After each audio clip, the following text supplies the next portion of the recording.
You're tuned in to Agriculture Today, and the K-State Agricultural Economics Department has recently put out their Kansas Agricultural Land Values and Trends, and a big contributor to that is K-State Agricultural Economist Robin Reid. Robin, thanks for joining us today. Oh, it's my pleasure. I always enjoy when this book gets published as it's a really good resource for all kinds of producers, bankers, anybody out there that is looking at the land values market. Absolutely. And so getting started off, you mentioned this is a resource and provides a lot of information. And so what can it tell people about land values? Well, first of all, this is kind of a unique resource that we have here in Kansas. So we started this about 5 years ago, and we produce it jointly with the Kansas Society of Farm Managers and Rural Appraisers. Rather than survey data, this is actual land sales that have occurred throughout our entire state that involved tracts of agricultural land.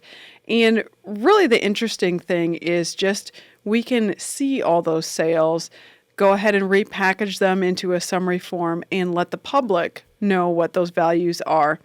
Specifically, what we do is I have trends for the last 7 years in this year's book, and I know the county the parcel's located in, the acres that are involved in the sale, whether it was non-irrigated, irrigated crop ground, or pasture ground, or a mixture of those.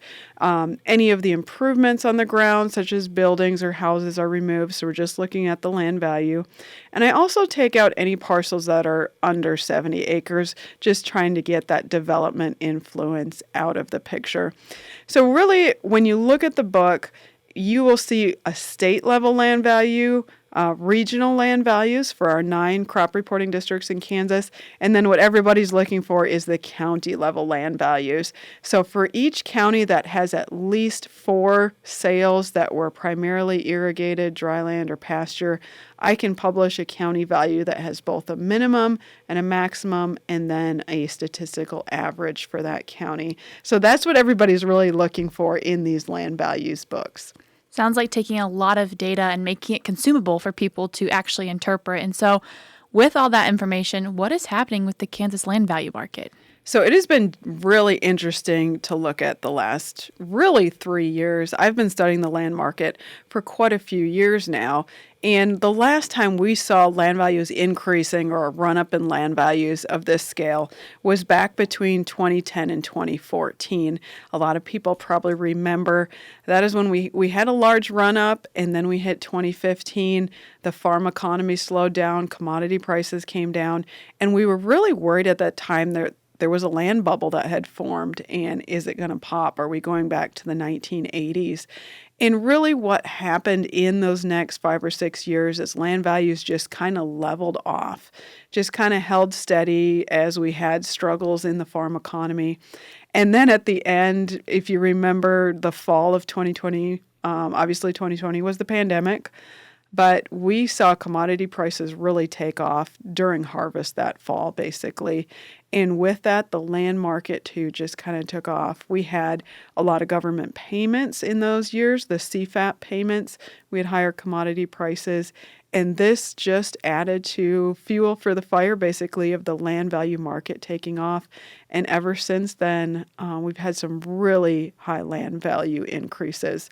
To specifically talk about 2022 compared to the previous year, we kind of knew already land values were up 25-26% according to USDA in their survey data. But when I actually looked at the land sales value based on the actual sales that drive the numbers in this book, I have Kansas values up 30% over what they were in 2021. So all categories, irrigated, pasture, dryland, cropland, all up about 30% just in 1 year over what they were in 2021. Now, we can kind of look at that compared to other states using the USDA survey information for other states. And ironically, Kansas is a lower value state. You always hear the record sales in Iowa and Illinois and, those kind of areas. But Kansas actually saw a larger increase in land value last year than any of the surrounding states. And that's true for both cropland and pasture. So it's been really interesting to watch the Kansas market here. I know there's a number of things influencing that we'll get to here in a minute, but overall, just a very, very sharp increase in land value in 2022 and actually in 2021 as well. And so you've mentioned a few things that have influenced an increase in land value, but what is kind of a more full scope of that? So there's a number of things. The first thing I definitely want to talk about is just farm profitability, or we would use net farm income to kind of gauge farm profitability. When I talked about those trends in when the land market was up and down, it correlates very strongly with what was going on as far as net farm income. So our Kansas Farm Management Association is kind of the benchmark we use, or association farms, of how is their profitability, and using that to kind of proxy the state as a whole in far as net farm income. And when we saw that last really big drop in net farm income from 2014 to 15, that's like when I said the land values really just leveled off, didn't fall necessarily. But then as we saw net farm income really picking up, 2021 being one of the best net farm income years that we have ever seen, over $300,000 per farm at the state level. Obviously, that gives a lot of buying power to farmers to be bidding on land and cash rent as well. But land values, very much increasing in that year. 2022, I think you just had an interview with Mark not that long ago, Mark Dykman, our director of KFMA, and we did see net farm income not near as good as we saw in 2021. But if you look at an overall picture, what we did see is still pretty strong historically in profitability. Now, what happens going forward was a little more questionable. We'll get into that too. But really, the land values are being supported by profitability in the ag sector. A lot of government payments, good commodity prices in recent years really fuels the land market. Some other things influencing it, obviously inflation, as we've had that during the pandemic and still struggling some with it now, that adds to land values. One thing that will be kind of pulling land values the other direction, be careful to say we're not going backwards. We're going to probably increase at a slower rate, but the interest rates will start influencing, probably have already, the land market. Interest rates are higher than we've seen in a long time, although not historically like we've seen in the 80s. But obviously, that's going to have an influence going forward. And then the last thing I'll mention is just outside of ag investment into farmland here in Kansas. That might be outside hunters that want to come in and buy some pasture land for hunting. That's a trend that we've seen very, very high over the last couple of years here in our state. Or just investment as a diversification to a portfolio, as far as buying a piece of farm ground, having it professionally managed, and buying it as an investment for resale later on. Robin, you've done this trend report for many, many years, and so looking at what you think 2023 might be showing. So that's really the million-dollar question. As I've been talking to bankers and realtors and producers across the state, what I'm really hearing is the market is starting to cool off a little bit, which I would argue is a good thing. As we have land values increasing, that helps the farmer's balance sheet. Their farm is worth more. But any time you want to try to expand the farm, or a young person trying to get into the industry, these higher land prices are just a very big barrier to doing any of those activities. So, I would argue we want this land market to slow down. 30% increase year over year is not sustainable in any shape or form. So as we're looking at the sales that have already occurred this year, how I predict the rest of the year going, we're still going to be increasing in land value.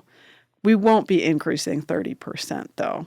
I think we would come back to a more moderate increase just because of the interest rates, the farm economy looking not bleak, but a little more uncertain this year, with commodity prices versus input costs being a little bit less in balance. And the drought. We still have a lot of drought pressure throughout the state. So end of the day, we are still going to be increasing, but not near the rate that we saw this past year.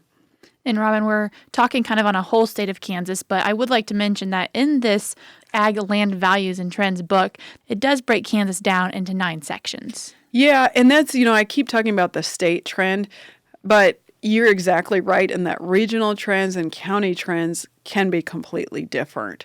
So, looking at the book, looking at the values for your county, seeing how those compare. And another disclaimer I'd like to throw out there too is just nobody's ground is average, even within a county. There is so much difference between the quality of the land, where it's located in proximity to somebody's farm, road access, all of those things play into the value. So even looking at your county value and the minimum and the maximum, you're going to fall in that spectrum somewhere. But it really does inform, a starting point for where that land value might be for your parcel of ground. And if people would like to find this book, where could they do that? So the easiest way is to go on our website, agmanager.info, agmanager.info. And if you look under farm management section, there's a land buying and valuing, and I believe it's the first resource on that list. Otherwise, you can always go in the search and just type in Kansas Land Values Book and it'll come up. But I've ordered 3,000 copies of this book, and they are currently being sent out to all of our 105 county offices across the state. So if you'd like to go in and get a hard copy of this book, that's a great way to get it, is to go visit your county extension office. Robin, thank you for coming in and sharing some information on the 2022 Kansas Land Values and Trends book. I appreciate it. My pleasure, Shelby. And people are always welcome to reach out to me as well by email. You can find it on our website if they have questions on land values or on this resource. Awesome. That was K-State agricultural economist Robin Reid. We will link all of the resources that she mentioned as well as her email in today's show notes, which you can find on agtoday.net.